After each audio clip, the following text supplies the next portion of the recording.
has entered the shallow walls of the Hall of Shame. Who has been crowned the captain of coonery? Ladies and gentlemen, it is time for Wankster of the Week. Oh my gosh, I haven't heard that term in so long. Right? I'm bringing it back. Yeah. Shout out to 50.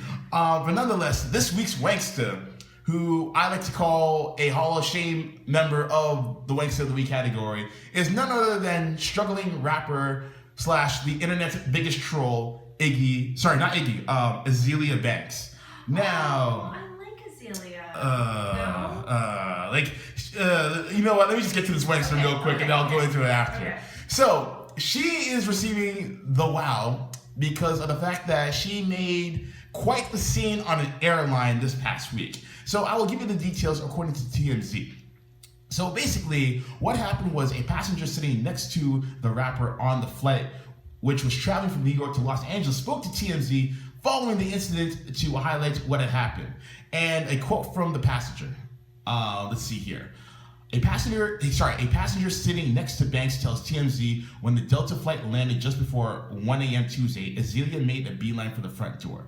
She had been sitting in seat 6A, but a French couple in the third row was blocking her exit as they pulled their luggage from the overhead bin. So this is the take from a passenger that was then relayed to TMZ. Now, quote, the eyewitness said Azealia tried to squeeze by the couple when the Frenchman put his hand out.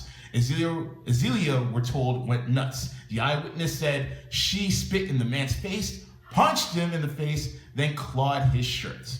Now, following the incident, a flight attendant intervened, reportedly telling Banks to calm down and take hold of her baggage. Banks and the flight attendant then engaged in a tug-of-war over her luggage, and filming of the incident ensued. World star. Now, the flight's co-pilot then emerged, again attempting to calm Banks down. TMZ reports that the co-pilot informed Banks that the police had been called. She later called the flight attendant a fucking faggot, quote unquote. Oh my gosh, and that's awful. right, and exited the plane, dropping her phone in the process.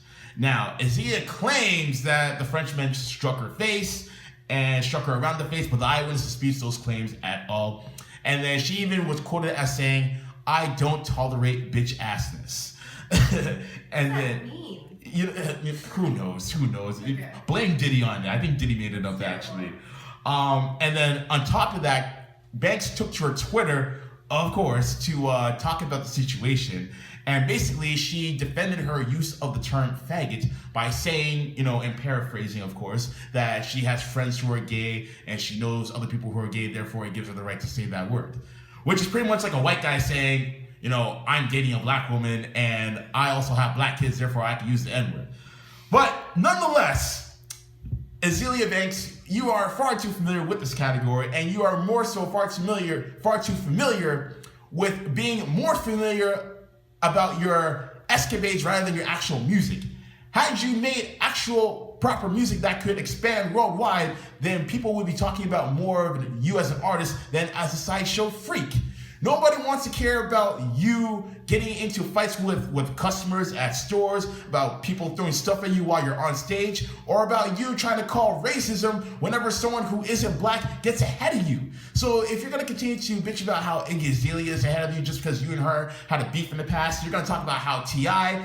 is a coon because he signed her. No one cares, because at the end of the day, we want to hear music from you. But the only way you're keeping yourself relevant is by getting into fights with flight attendants and people who are boarding inside of a plane.